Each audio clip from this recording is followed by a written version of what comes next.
Today's movie is CoCo. The story is about a young boy named Miguel Rivera. He loves music very much. However, his family has a long-standing ban on music because of an incident that happened many years ago. Miguel's great-great-grandfather, Miguel Rivera, was a talented musician. He chose to leave his wife, Imelda, and their young daughter, CoCo, in order to follow his music dreams. Imelda was deeply hurt by this abandonment and had to raise her daughter alone. To support their family, she started a successful business making shoes. As a result of this painful experience, the entire family decided to ban music, and this ban has remained in place for many years. Ever since that incident, the Rivera family has considered music to be a curse. They believe that everyone should stick to the tradition of making shoes, just like their ancestors. Therefore, it is expected that every family member follows the path of shoemaking and avoids any involvement with music. Even though his family strongly disapproves,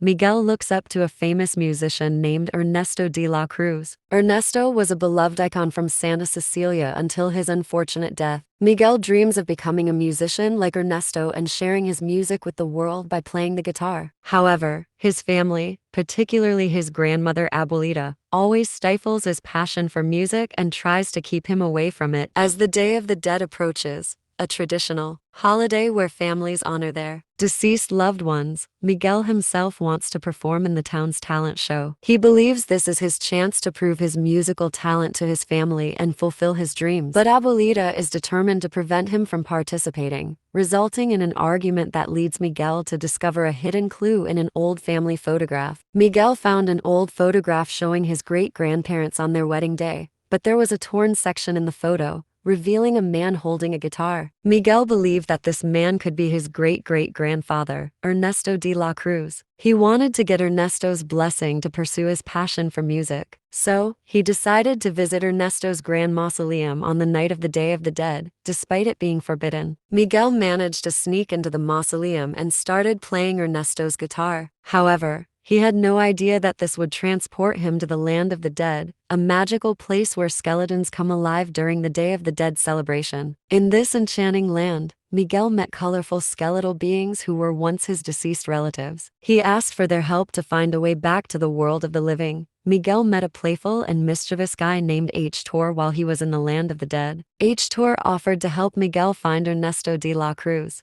Interestingly, H-Tor claimed to be a musician himself and said that he had written several of Ernesto's well-known songs. Miguel and H-Tor teamed up and started their adventure through the lively and bustling land of the dead. They explored the vibrant streets, bustling marketplaces, and admired the breathtaking architecture that surrounded them. While exploring the land of the dead, Miguel starts to understand the importance of family, heritage, and remembering those who have passed away. He realizes that H-Tor has a personal connection to his own family and desperately wants his photograph to be placed on an ofrenda. An ofrenda is an altar that serves as a memorial for departed loved ones. Moved by H-Tor's plea, Miguel agrees to help him with this task in exchange for H-Tor's guidance in finding Ernesto de la Cruz. As their journey continues, Miguel and H-Tor make a shocking discovery. They uncover the truth that Ernesto de la Cruz is not the hero Miguel had believed him to be. In fact, Ernesto had stolen H-Tor's songs and presented them as his own, leading to H-Tor's premature death. This new information completely destroys Miguel's admiration for Ernesto and makes him appreciate his own family history even more. Ernesto is very mad and lies a lot. He cruelly throws H-Tor and Miguel into a dangerous hole to show how sneaky he is. It's a really scary situation.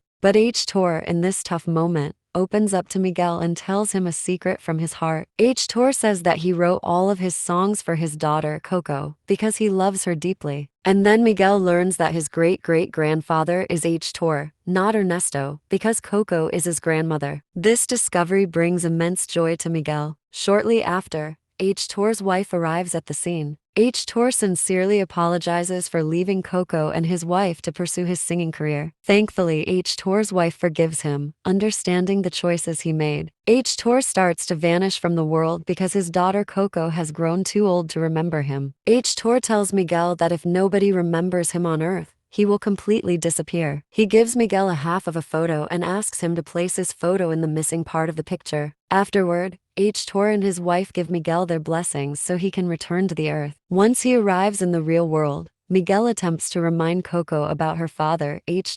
However, CoCo has become very old and has trouble remembering things. In a heartfelt gesture, Miguel sings a song called Remember Me, which was written by H.